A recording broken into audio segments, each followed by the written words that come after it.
Hello and good morning and welcome to our worship service. I hope everything is okay. May atong panglawas o atong mga pamilya okay po. Let's stay safe always and be thankful na sa karon nga opportunity nga kita makasimba o pag-usab sa atong buhi nga Dios. So pagsugod atong basahon ang Colossians chapter 3 verses 1 to 4. Since then you have been raised with Christ, set your hearts on things above, where Christ is seated at the right hand of God. Set your mind on things above, not on earthly things. For you died, your life is now hidden with Christ in God. When Christ, who is your life, appears, then you will also appear with him in glory. Let us pray. Our loving Heavenly Father, we thank you for this wonderful morning that you have given to us, Lord. We thank you for all your blessings, Lord. We thank you for your love and your abounding grace, Lord. And also, Lord, we thank you for the salvation that we have attained through our Lord Jesus Christ, Lord. And we continue to thank you, Lord, for all that you have provided us, Lord, all your blessings, your care, your guidance all throughout the week, Lord. And also, Lord, we pray for the speaker, Lord, as he deliver your word, Lord. May he be able to deliver your word according to your will, Lord. All this we ask and pray in the name of our Lord Jesus Christ, our Savior. Amen. To continue our worship, let us sing for our opening song, Blessed Be the Name. Praise to him who reigns above, in majesty supreme, who gave his Son for man to die, that man might be redeemed. Blessed be the name, blessed be the name, blessed be the name of the Lord. Blessed be the name, blessed be the name, blessed be the name of the Lord. His name above all names shall stand, exalted more and more, at God the Father's own right hand, where angels host adore. Blessed be the name, blessed be the name, blessed be the name of the Lord. Blessed be the name, blessed be the name, blessed be the name of the Lord. Redeemer, Savior, friend of man, once ruined by the fall, thou hast devised salvation's plan, for thou hast died for all.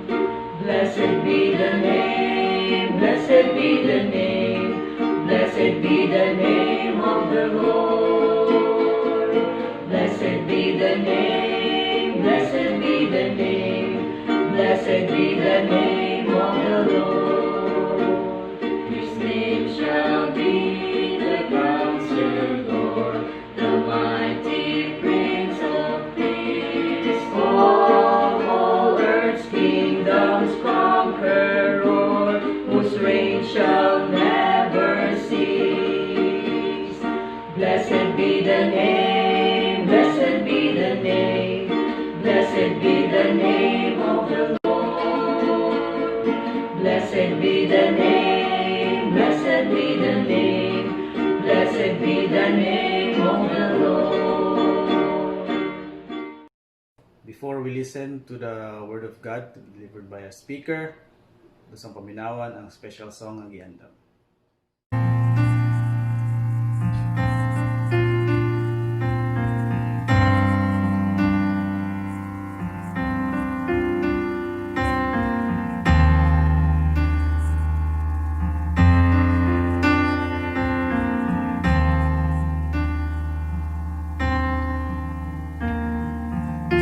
Under your grace, your mercy amazes me.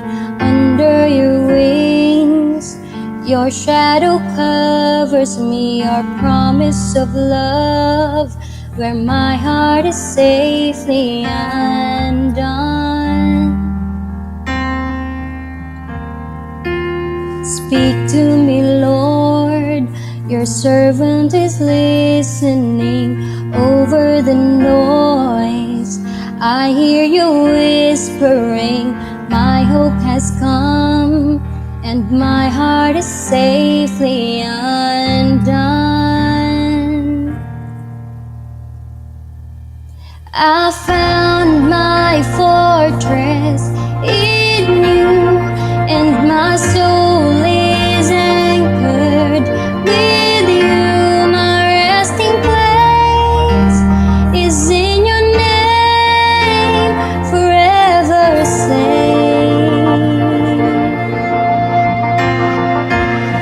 Speak to me, Lord, your servant is listening. Over the noise, I hear you whispering, my hope has come, and my heart is safely undone. Oh, I found my fortress in you, and my soul is anchored with you. My resting place is in your name. I found my fortress in you, and my soul is anchored with you. My resting place is in your name, forever safe, forever safe, forever safe, forever safe. You are never far away, always reaching out to save my weakness, covered by your strength, and I am found forever safe. You are never far away, always reaching out to save my weakness, covered by your strength, and I am found forever safe.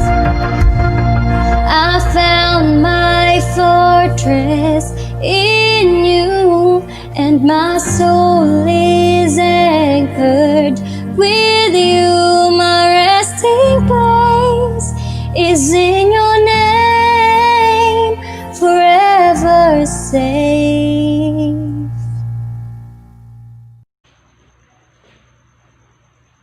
Ang atong scripture reading mga kaigsuonan makita dinhi sa Roma kapitulo 12 mga bersikulo 9 hangtod sa 12. Akong basahon dinhi sa Cebuano nagaingon, kinahanglan walay pagminaot ang gugma, dumtin ninyo ang dautan, gumakos kamo sa maayo. Pagigugmaay kamo ang usa sa usa sa gugma nga inigsuon. Pagpalabuanay kamo sa pagtahod ang usa sa usa. Ayaw kamo pagkulang sa kasibot, hinunua magmainiton kamo diha sa espiritu, alagaran ninyo ang Ginoo. Pagkalipay kamo diha sa inyong paglaom, pagpailog kamo sa panahon sa kagulanan, lumahutay kamo sa pagampo. Magampo ta. Ginoong Dios, nagapasalamat kami kanimo karong orasa ug bisan Ginoo sa tibok namong kinabuhi tungod sa imong pagkamaayo sa among kinabuhi, Lord. Salamat nga makapadayon kami sa pagsimba in spite of our situation now, Lord. Ang imong pulong dili mapugnan, dili mabubagan, o kini Ginoo kinahanglan nga madunggan, masabtan sa imong mga katawhan. So salamat sa mong pagsimba karon sa paglihok o paglamdan sa Espiritu Santo. Aron kami Ginoo malipay o ma-comfort o makasabot sa imong pulong. Sa dalaygon ikaw atong giampo ang among mga kaigsuonan nga naa sa ilang tagsa-tagsa ka panimalay karon. Nagampo kami Ginoo sa imong grasya ug panalangin mag-abot ngadto kanila.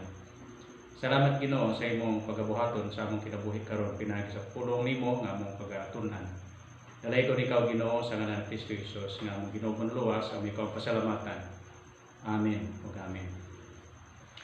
May buntag mga kaigsuonan.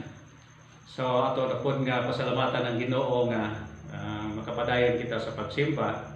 Bisan tuod ug dili kita magkita ay face to face no, pero pasalamat nga makapadayon kita sa pagsandurotay pinagi sa bisan sa online lang.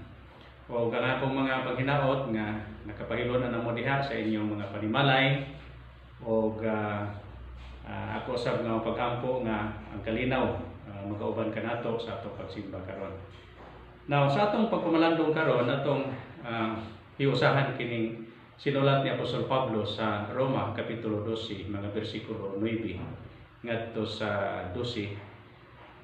Tulo lang ka bersikulo ang atong upat na ka bersikulo mga kaigsuonan ang atong pamalandungan karon tungod kay limitado man ang atong panahon. Pero sa dili pa nato adtuan kining maong mga bersikulo tingali kadaghanan ninyo nakahinungdong pa man sa message nga akong gihatag kaninyo sa panahon sa akong pagwali last month man to kay mao naman ang schedule nato sa first Sunday of the month Pastor Pilato na second Sunday akong schedule ko sa tingali nakahinungdong mo sa akong gihatag na mensahe nga entitled Advancing Our Faith Amidst Adversity. So atong natun-an kuan lang recollection lang atong natun-an nga kining nahitabo karon kining atong na-experiencehan karon actually hatag ka natong opportunity nga mo-grow kita spiritually no through studying the scriptures. Unya sa panahon ngayon ingon ini maghatag ko nato og opportunity to fully trust in the Lord. Tungod kay sayod man kita nga kining panghitabo karon it is beyond our control pero nagtuo kita nga ang Dios makakontrolar sa tanang butang. Usa o usab atong gitun-an nga kining panghitabo karon magahatag ka nato pod opportunity to walk closer with God no through prayer ug uban pa through meditation sa atong gimission kay kanina through reading of the scriptures. Tungod kay nakahibalo kita mga kaigsuonan nga ang tinguha sa Dios mao nga kitang iyang mga anak magalakaw nga adunay panagsandurotay ang atong relationship with Him kanang intimate yun kanang suod kayo mga kaigsuonan para sa relasyon sa amahan ug anak. Now atong tanawon kini atong gibasa kaganina nagisgot kita mga kaigsuonan sa marks of the true Christian. Now actually dinhi si Apostol Pablo naghatag og 20 ka commands mga kaigsuonan nga mo'y mag-regulate sa Christian brotherhood. Now pero sa akong gi-mention kaganina 20 man pero wa man lagi enough time to discuss all of these things mga kaigsuonan. So kini lang pipila ang isgutan karon nga nasulat dinhi sa chapter 12 verses 9 to 12. Ang unang gi-specify, gi-mention ni Apostol Pablo dinhi sa versikulo 9, nagingon siya, let love be without dissimulation. So kung ibasa man ni kaganina si Buhano, nagisgot mahitungod sa gugma nga walay pagminaot. Now, kinumduman nato, no? Kanunay man nato nang gisgotan nga ang pinaka-greatest virtue of Christian life is love. Ganing matod pa to sa balang kasulatan tungod kay ang Dios gugma. Ang Dios may unang nahigugma kanato mo nga kita nahigugma ngadto kaniya. Ug gusto niya nga kining atong paghigugma ngadto kaniya. Gugma niya nga kanato atong paghigugma ngadto kaniya. May pakita sad ni nato ngadto sa uban, especially diha sa sulod sa panimalay sa Dios, o dili lang sa sulod sa panimalay sa Dios, o dili sa mga atong isig katawo, no? Bisan katong mga tao nga dili pa sila magtotoo, pero nindot man nga ang gugma atong ipabati ngadto kanila. Usa ana mo ang pagbaton og spiritual concern nga kinahanglan ato silang masultihan sa pulong sa kaluwasan, kay nagkinahanglan man sila niini niya. Ang Dios nagsubok pud nato ani, nindot siguro na nga mo motive nato sa paghimo ani tungod kay nahimo kita ngadto sa Dios, o tungod diyan na nahigugma sa tangat nila. Now, atong tanawon kini nga ang gugma mao ni siya ang pinakaimportanteng gasa sa tanang mga gasa nga gisgutan ni Apostol Pablo dinhi sa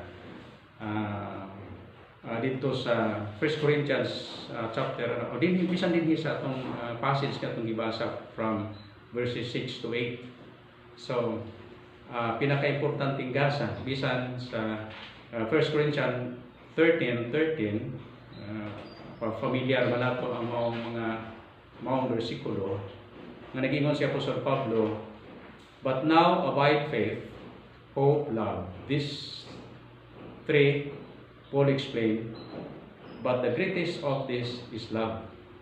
So, nagisgot diri sa tulo ka mga butang, pagtuo, paglaom, gugma, o sulod kuno aning tutulo ka mga butang, mas pinaka-importante, ang the greatest is love. So munang gusto sa Ginoo nga diha sa atong panimalay, spiritual family, maghari ang pagigugma sa usa-usa. Kunya matod pa to ni Apostol Pablo nga this love must be without dissimulation, meaning without hypocrisy. Now kinahanglan nga matinud-anon ang atong pagigugma sa usa-usa ug dili mapalong. Now, unsay buti pasabot sa hypocrisy kanang murag nagbuhat dito ka sa kabutang, pero wala nimo batia. Murag kuan lang, murag pakitang tao. So kuwahi sa imong gibati. Naghimo ka sa kabutang, pero so kuwahi sa imong gibati mga kaigsunan. So mao na buti pasabot ni Apostol Pablo diri. Unya kining atong paghigugma dili lang nag-consist og mga pulong o profession only, but let it be manifested in acts of kindness, and in deeds of charity. So anything atong mahimo ngadto sa mga kaigsunan, ipakita nato sa buhat dili lang sa pulong. Kay mao man ni siya gisulti ni Apostol ni John, no? Sa iyang first epistle, chapter 3 verse 18, nagingon siya, "My little children, let us not love in word, neither in tongue, but in deed and in truth." Unang na-mention man ako sa akong pagwali nga sayon raman ang pagsulti o nahigugma ta sa usa ka tawo, pero lisod kay ipakita. Pero ang Dios sa iyang gugma kanato wala lang gisulti niya. Ang John 3:16 nagingon, "For God so loved the world that He gave His only Son, that whosoever believeth in Him should not perish." So ipakita sa Dios sa iyang gugma pinaagi sa aksyon dili lang sa pulong. Bisan gani sa Romans chapter 5 verse 8 ayun siya, "But God commended His love to us, that while we were yet sinners, Christ died for us." So mao na ang buti pasabot ni Apostol Pablo dinhi sa gugma nga walay pagkaroon. Kinahanglan ang pulong paghigugma i-translate nato sa buhat, no?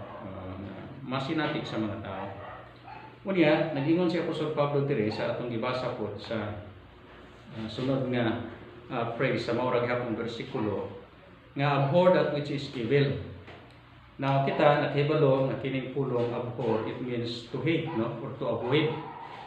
Even nga moabot kita sa punto nga atong gidumtan pag-ayo ang sala. Kay usa man nga makatabang nato nga paglikay sa sala kanang atong gidumtan kanang naligot ta sa sala. Gusto na ta nga dili na mohimo ana. Ngano man tungod kay kung di na angayan nato, because as we remember that God has given us new life. Kung kining mong bagong kinabuhi mga kaigsunan, aduna na ability to overcome sin because we are no longer enslaved, no, or slave sa sala. Unya dili lang naghatag nato ability to overcome sin, it gives us also the ability and power to do what is acceptable and perfect will of God. So meaning, dili lang nga nakakita kita, nakasabot kita sa usa ka dautan ng sala, unya aduna kita gahom sa paglikay, o aduna sub kita gahom sa kinabuhi kung unsa ang kagustuhan sa Dios diha sa atong kinabuhi. It is because of the help or the leading of the Spirit in us. Ikatulong butang, nagisgutan niya po sa Pablo din sa Romans 12, napata sa verse 9, nagingon siya din, cleave to that which is good. Now, kining pulong cleave o gumakos ka mo mga kaigsunan, it denotes a very firm adherence to an object. Now, kita pamilyar man ta sa kanang mga pangdikit, no, rugby, ako ay kanang kung siya tawag brand mo din ng rugby, no? O kanang rubber, kanang papilit, kanang glue, no? So, mo ni ang buti pasabot ni Apostol Pablo nga kinahanglan firmly mo attach kita kung saan maayo. Dili kita mobulag ana o nakahibalo kita nga kining pagkamaayo, no? Siyempre, subay sa standard sa Ginoo.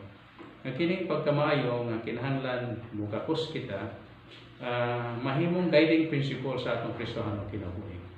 So, sa akong gi-mention kaganina, ang Diyos naghatag man nato og ability sa pagpakasabot kung unsay sala og paglikay dinhi o kagahom sa pagbuhat sa maayo. Nya nindot na nga sa atong kinabuhi mahimo nato ng guiding principle pa sa atong Christian life. So muna din niya ang gisgutan ni Apostol Pablo. Now, ang good nga buti pasabot ni Apostol Pablo dire, particularly hisgot kini mahitungod sa benevolence to all people, no? Especially to the Christians, no? Nya kini maong benevolence, it should not be occasionally only or irregular, but it should be constant and active. Usbon ako, the good here referred to is particularly what pertains to benevolence, no? To all people and especially to Christians. Now, this benevolence should not be occasional only or irregular, but it should be constant and active. Constant and active, meaning ang imong paghimo sa kabutang ba adunay kinabuhi. Now, kung mayon tag na mo'y access sa TCM workers group chat mga kaigsunan, tungod kay i-post dito ang atong appeal nga sa panahon karon kinahanglan mag-inampuay kita sa usag-usa. Kay kahibalo man ta nga pila na kabulan, unong na kabulan, no? Gikan sa lockdown. Unya daghan sa atong mga kaigsunan nga naglisod na yung taon sa ilang panginabuhian, ilabi na kadtong irregular ang ilang support sa gikan sa ilang church. Unya na sila'y sideline, na sila lain kapinimuhaan. So tungod sa lockdown, wala na silang ka trabaho, so wala sila eksaktong kita. So muna naghimo kita appeal nga unta matabangan sila og labi na katong mga magbubuhat workers, no? I'm referring to the pastors and Bible women nga naa sa church nga salig lang taon sa ilang panginabuhian gikan sa suporta sa mga local churches nga ilang gialagaran. Tungod kay wa naman ta magkatigom iusa diha sa church, so wa na kayo offering, no?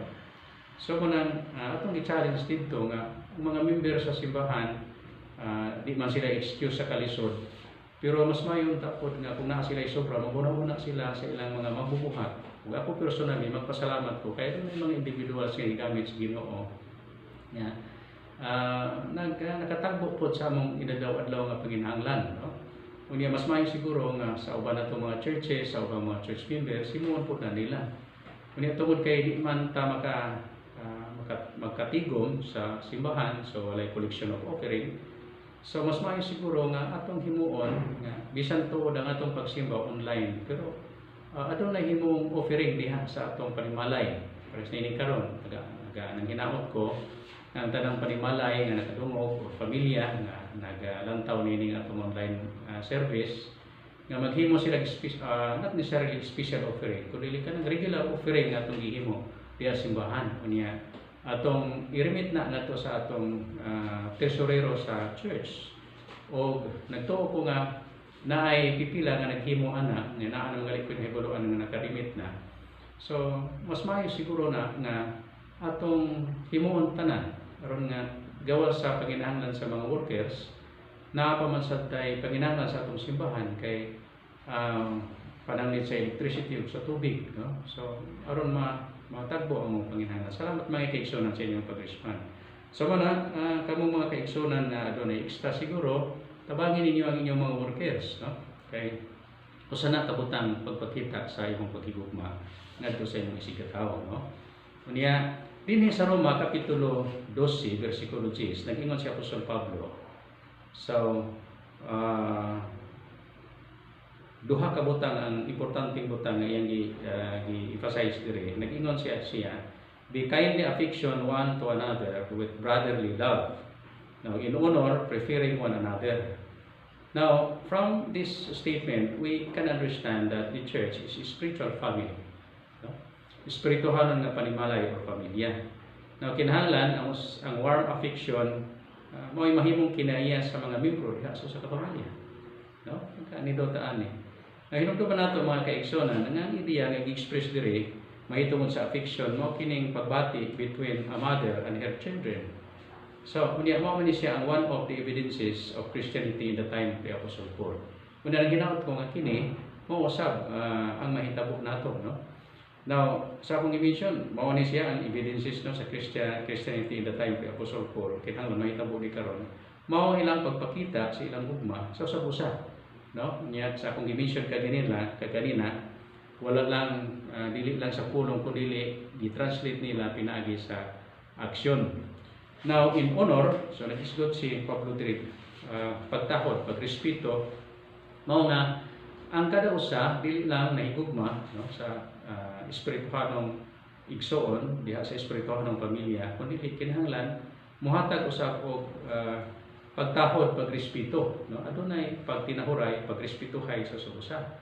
Now, lisod di buhaton tungod kay ang uban maguna sila nga respetuhin ko una kay aron mo respeto ko sad nimo. Now, ang punto nila nga murag ang respeto kinahanglan nimong pangayoon or idiman kay kung dili ka nimo ihatag isa kumuhatag. Now, si Apostol Pablo sukwahi ang iyang sukwahi ang iyang paglantaw. Ngano man kay wala siya mag-ingon nga respetuhi ko kay aron respetuhan ka nako.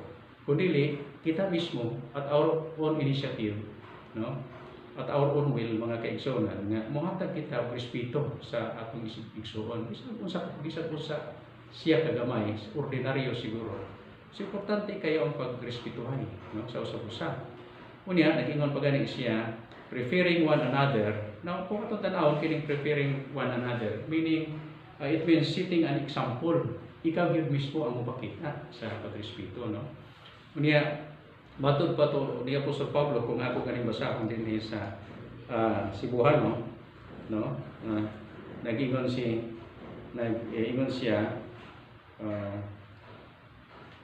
paghigugmaay kamo sa ang usa sa usa sa gugma nga igsoon pagpalabuanay kamo sa pagtahod sa usa. So pagpalabuanay, no, dili pagpalabuanay sa garbo, no. Klaro man ang gisulti ni Apostol Pablo diri. Kun dili pagpalabuanay kamo sa pagtahod sa usa. Kun usa ka dako ang pagtahod sa usa ka tawo, nganha nimo imong palabuana mas dako pa ang imong pagtahod sa tawo nga mitahod nimo. So mao na siya dinhi mga kaigsoon, no. Lisod ni sa akong gimission kaganina nga lisod ni buhaton, no. Sa tawhanon nga pagpaningkamot lisod ni buhaton pero nakahibalo minta nga ang Espiritu Santo nagatabang nato. Unya dinhi sa Romans chapter 11, nag-ingon si Apostol Pablo, not slothful in business, fervent in spirit, serving the Lord. Now, unsa man ning pulong slothful, no? Now, kung ato basahon dinhi sa Cebuano, ayaw ka mo pagkulang sa kasibot. No? Kulang sa kasibot ko, no? Now, sa ato pa, kining pulong sa live version sa Cebuano usab, kining slothful, it means pagtapol or kulang sa kasibot. Isod kayo. Kaya sahay nga na baya ang tendensiya sa atong espirituhan ng kinabuhi sa atong pag-alagad. Now, adunay panahon nga kapuyon kita. Gani ang uban, ma-discourage man. Dili kita excuse ana. Nay panahon nga ma-discourage ta. Pero naman nato nga wala siya kanang bulhato na sa Ginoo. Nya nakahibalo kita nga adunay reward, no? I-prepare sa Ginoo sa dihang mag-alagad kita kaniya. Kanang klasis pag-alagad mga kaigsuonan nga matod pa to ni Apostol Pablo diri, fervent in spirit, no? Kanang hinumduman nato nga kining pulong fervent, no? Nagisgot niya mahitungod sa kining kanang nagbukal, no? Nagbukal na tubig ba kanang naa sa pot, no? Yan nagbukal. So inganang klase sa pag-alagad, no? Kay kining business diri nga gisgotan ni Apostol Pablo, nagisgot kini sa pag-exercise sa mga gasa nga giapurson sa Ginoo nato, no? Kinahanglan nato ning i-exercise with diligence uban sa kakugi. Makita nato na sa verses 6 to 8 na natong pag-alagad sa Ginoo, ang pag-exercise nato sa atong mga gasa nga gihatag sa Ginoo. Na hinumduman nato sa atong miyaning mga pagtuon nga walay usa ka magtutuo or membro diha sa simbahan nga walay gasa naa, no? Bisan unsa siguro kagamay, pero importante na nga gasa sa Ginoo para pagpauswag sa iyang buduhaton, para nga kita makaalagad kaniya. Pero bisan unsa kagamay, now, kinahanglan nato nga ato na siyang exercise. Ang uban gusto magkananggasa nga dagko. Nga hinumduman nato nga gihatag ni sa Dios, sumala po sa gidapon sa pagtuo, no? Anang gisgutan ni Apostol Pablo sa preceding verses, no? Kung i-mention ka ganina. So, muna nga kinahanglan dili kita magtapon sa atong pag-alagad. Now, familiar nato ang story sa sa Matthew chapter 25 verse 16, nagisgot mahitungod sa tulo ka mga alagad nga gihatagan sa ilang amo og nagkalain-lain nga talento, no? Or talents kanang kuan ba sa panahon nato karon puhunan sa lapi, no? Kwarta. Now, ang una gihatagaan og 5 talents. Excuse me, ang ikaduha gitagaan og 2 talents, no? Unya ang ikatulo gitagaan og 1 talent. Pero ang nasa una sa amo kinahanglan nga ila nang i-invest aron inigbalik niya kuha siya sa ganansya. Unya nindot kayo kay ang first person dinhi nga gihatagan sa 5 talents mga kaigsoon. Pagkabot sa amo, gibalik niya 10 talents na. Niya maura gihapon ang ikaduha, no? Nahimong 4 talents. Pero subok kay paladumon tan-awon dinhi tungod kay ang usa nga gihatagan og 1 talent ang nahitabo nagkalot sa siyuta unya ayang gilubong ang usa ka talento nga gihatag sa Dios ngadto niya. So tuod man niabot ang amo unya nag-appreciate na sila unya lipay kaayo ang ilang agalon tungod kay ang usa nga gihatagan og 5 talent gidubli man unya hasta ang ikaduha. Unya unsay reaction, no, sa ilang amo. Now nag-ingon dinhi, well done, good and faithful servant. No? So nindot siguro kung mao na ang mahitabo sa tong kinabuhi nga sa dihang panahon nga motubag kita sa Dios tungod kay ato gigamit pag-ayo ang mga talento or nga gihatag sa Ginoo, gifts gihatag sa Ginoo with diligence mga kaigsoon. Motubag hinumduman nato motubag ra kita sa Ginoo. Ingnon ta sama sa gisulti niya dinhi sa maong passage na itong dimension nga well done, good and faithful servant. So, perting nindutan ni kung mao na yung mahitabo nato. Pero, tanawaw siya nahitabo sa gihatagan o sa katalento. Wa niya i-invest. Nagingon diri, the wicked and slothful servant. No, mo nang word kanay nang gigamit natong word slothful o nagtapol. So, mo na nga importante kayo kinahanglan nga magmanasikon kita, no, sa pag-alagad sa Ginoo, business o subuna po ang dimension diri. Apil po nato ang atong panginabuhian, no? Pero hinumduman nato, bantayan nato tungod kay usahay mabisi na ta sa atong panginabuhian nga makalimot na ta sa pag-alagad sa Ginoo. Nindot siguro nga sa atong business or sa atong trabaho, ato nagigamit aron sa pag-alagad sa Ginoo. Dapat mga utang mga kaigsoon nga atong mahimo diha sa atong trabaho, sa atong business nga kita makaalagad sa Ginoo. Now, sa akong mention kagini na, kining word fervent in spirit. So, kanang klasis pag-alagad nga nagbukal-bukal ba, no? It means to boil, to be ardent and boiling over with holy enthusiasm, no? Balaanon nga kuan ba kanang kadasig, no? Una akong i-mention kagani nagbukal nga pag-alagad. Nga naman tungod kay hinumdum to sa gisulti sa Revelation, no? Chapter 2 verse 4 o sa 3:15 nga ang mga Kristohanon nining panahon na niabot sila sa punto nga nahimong lukewarm ang ilang pag-alagad sa Ginoo. Sa may gisulti ni Kristo nining lasiyas mga tao nga matod pa to niya nga iyang isukan tungod kay kita siguro kung mag-inom tag kape niya bugnaw na ganing murag lain man sa atong puto-puto. Mas mayo tong pag-inom na kanang init gyud, no? Or siguro kung tubig man pas nito bugnaw kayo, no? Pero lukewarm, lisod kayo, no? Tulon-tulon na to. So, manang klases pag-alagad sa Ginoo, fervent in spirit, no? Boiling over with holy enthusiasm. Now, din sa Roma, Kapitulo 12, versikulo 12, nag-ingon siya dire, next nga mga command sa Ginoo. Nag-ingon dire, rejoicing in hope, patient in tribulation, continuing instant in prayer. So, rejoicing in hope, mga kaigsoon. So remember nga ang Christian, mao ang mga tao nga adunay paglaom. Ang mga tao nga walay relasyon sa Ginoo, sila paglaom. Pero kita adunay paglaom. Matod pa gani sa balang kasulatan nga kining atong paglaom isigyuhan kini sa pagkabanhaw ni Kristo. Nya naghisgot kita og naghisgot si Peter og buhi na paglaom mga kaigsoon. Nganong buhi kay tinuod, no? Ang naghatag kanato sa mga paglaom ang Dios ug ang Dios dili siya mausab o kung sa kisaan niya tumanon sa buhing paglaom. So nagisgot kini mahitungod sa atong future glory mga kaigsoon. Unya kining magakalipay kita diha sa atong paglaom na taliwala sa tribulation, affliction or whatever nga difficulties atong experience mga kaigsoon. Mao ni siya ang push na to, no? Pagpadayon sa pag-alagad sa Ginoo. Nga naman tungod kay nakahibalo kita bisan mo sa mahitabo aning kinabuhi ka, no? Nga atong padulngan gyud mao ang himaya nga walay katapusan kauban sa Ginoo. Pagkanito ta. So mo nang natakaron sa kalisod lagi, no? Kay di man ta kasuri-suri, no? Tapos limitado atong paghirop-hirop. So pero atong manunawon mga kaigsoon nga kini siya temporaryo ra.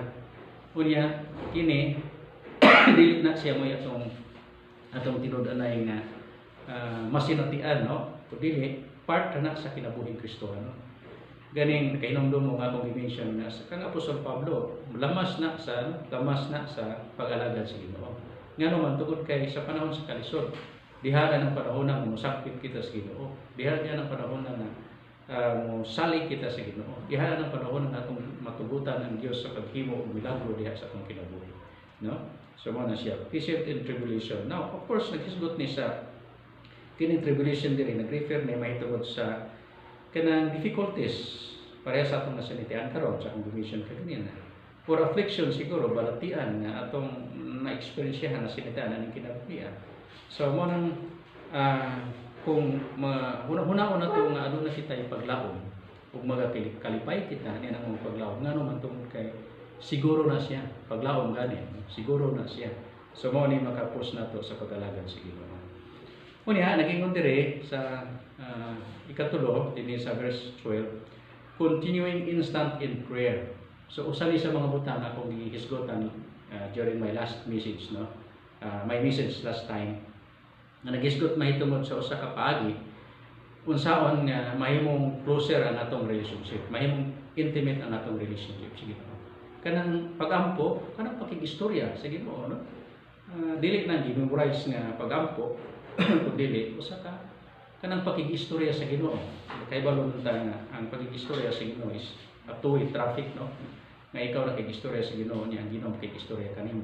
Ikaw nakigistorya sa Ginoo pinagi sa pagampo, ug ang Dios nakigistorya kanimo pinagi siyang pulong. So mo na pinakamaayong butang atong mahimo karon.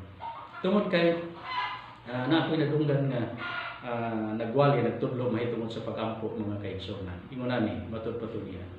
Nga sa diha kuno maginapuay kita sa usag-usa. Now, unya ang Espiritu Santo nga naa nimo, susulod nimo mao ra pod ang Espiritu Santo nga naa sulod nako. Sa dihang mag-ampo ko nimo, mahibalo ang Espiritu Santo ana. Unya sa dihang mag-ampo ka nako, nahibalo ang Espiritu Santo ana. Parehas ra man ta Espiritu. So unya matingala ta nga gaan ang atong pagbati sa subusa. So mo nay mahitabo diha sulod simbahan. Ang pastor mag-ampo sa mga miyembro, ang miyembro mag-ampo sa mga pastor. O dili lang sa miyembro to pastor, kundi miyembro ngadto sa miyembro. Mas maayo siguro kuha na siya kanang practical suggestion nga atong buhaton. Natay listahan sa tanan natong mga kauban sa simbahan. Unya kung pananglit sa 60 ta ka buok, 100 ta ka buok, ato na silang i-group no, i-grouping. Siguro tag napudo. Unya mo ni atong iampo sulod sa usa ka semana. Matingala ta ngano ang usag-usa suod kaayo tungod na sa pag-inang buhay. Unya continuing instant in prayer. Dili lang sa usa ka higayon, kundi kanang instant no, continuing matulad ni Apostol Pablo dire. So una, usa ni sa pinakanindot nga butang nga atong mahimo ngadto sa usa. Karon di man ta magkakitaay tungod sa lockdown. Pero magkakitaay kita, magkahimamatay kita pinaagi sa pag-ampo, no? Pag-ampo sa usa. Now, kapila man ta mag-ampo sa kadlaw. Ang Biblia wa man magsulti, pero naay hint si David, like for example natong makita din sa chapter 119 of Psalm, verse 116. David prayed 7 times a day. No, 7 times a day. Mahimo ba yan ito? No, siguro sa atong meals na to, no, kanang pamahaw paniudto panihapon mag-ampo man ta. So mas nindot nga dugangan nato upat aron mahimong 7 times a day. Pero si Daniel, to makita din sa Daniel chapter 6 verse 10. Daniel prayed 3 times a day. So mingon ka ay salamat ako nang namit kay 3 times a day man ko mag-pray. Pamahaw paniudto panihapon. So dili ni mo dili nindot na no kay magpasalamat man ta. Pero mas maayo nang magkahingi ta special no para sa pag-ampo. Dili lang sa panahon sa pagkaon, kundi na time na atong gigahin para sa pag-ampo. O ang boti pasabot ining continuing instant prayer nga dili kita pagkatapon, dili kita magakaluya sa pag-ampo. Nang nabasahan ako ang i-post ni Pastor Pilago dito sa group chat sa TCM workers, no? Workers ba to or murag mao na siya. Ang sinulat ni Cornelius Tam, no, mahitungod sa nagisgot mahitungod sa atong direct access ngadto sa Ginoo, ngatong peace kalinaw ba kauban sa Ginoo. Na dili lang kabaton kita kalinaw kundi natay direct access into His grace mga igsoon. Makita diha sa Romans chapter 5 verses 1 to 4. Sometimes, no, not only sometimes but oftentimes no ato nang gitaken for granted nga mao privilege. No, imagine na natay direct access ngadto sa ang grasya, no? Tungod na kay makahimo na kita sa pagduol walay babag, gi-break niya ang wall of partition mga kaigsonan. Muna kita aduna nay katungod nga aduna kitay privilege and rights, no, nga mo duol sa Dios directly. So atong gamiton ang mga privilege, opportunity, mag-inampuay kita sa usa. Pag-ampo, no? Munang dili lang sa pag-ampo sa usa-usa kundi pag-ampo bisan sa atong pamilya, no? Natay regular na prayer meeting. So mo ni mga igsoon. So siya Apostol Pablo nag-ingon siya, pray without ceasing for this is the will of God. I'm sure ka familiar niya nato. So mo na mga kaigsoon nga ato nang buhaton. So mo nang nindot na kining mga butanga. So mao ni siya ang magapalikon sa atong Kristohanong kinabuhi, sa atong Kristohanong pagtuo. Ug mao ni mga butanga kinahanglan atong buhaton ingon na usa ka panimalay sa Dios nga aduna kitay paghigugma sa usa. Kunya kinahanglan nga aduna kitay panahon sa pag-ampo sa usa.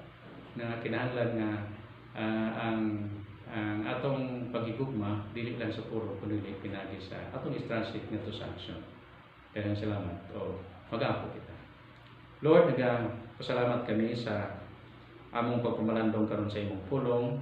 Dalaygon ikaw Dios nga nagpahinumdum ka namo sa among mga duties and responsibilities diha sulod sa imong panimalay, spiritual family, Lord. Salamat nga amo kining mahimo tungod kay ikaw ang unang nahigugma kanamo ug ang Espiritu Santo Ginoo naa sa among sulod sa among kinabuhi nga mo'y magagiya, magadasig kanamo Ginoo sa paghimo sa among mga responsibilidad. Ginoong Dios. Sa balay ko ikaw, nagapadayon ko sa pagampo sa among mga kaigsuonan na nagkaroon sa siguro kakulangon sa ilang panginhanglan, kalisod sa ilang kahimtang. Gapo ko Ginoo ang imong kalinaw ug kalipay Ginoo magahari diha sila kasing-kasing. Sayid kami nga ikaw ang nagdudunit sa among kinabuhi. Kining panghitabo karon biyan sa among kontrol, Lord. Pero salamat kami nga ikaw makakontrol sa nangutang ug imong igunitan ang among kinabuhi. Sa dalay ko ikaw, amoy kong pasalamatan ng tanan sa ngalan sa imong butong anak sa Kristo Jesus ng Ginoo manuluwas. Amen. Amen. Thank you, Pastor, sa mensahe nga imong gi-impart sa mga karong kabuntagon. Ang hinaot ko nga ma-apply nato ni sa atong panagsalag sa kinabuhi o mahimong guide as we continue with our lives and we become more like Christ as we go on. And sa pagpadayon sa atong panimbahon karong kabuntagon, atong kantaon, atong closing song, Leaning on the Everlasting Arms.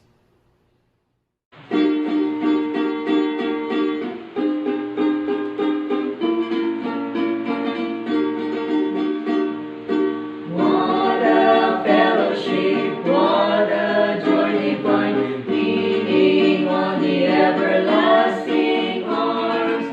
What a blessedness, what a peace is mine, leaning on the everlasting arms.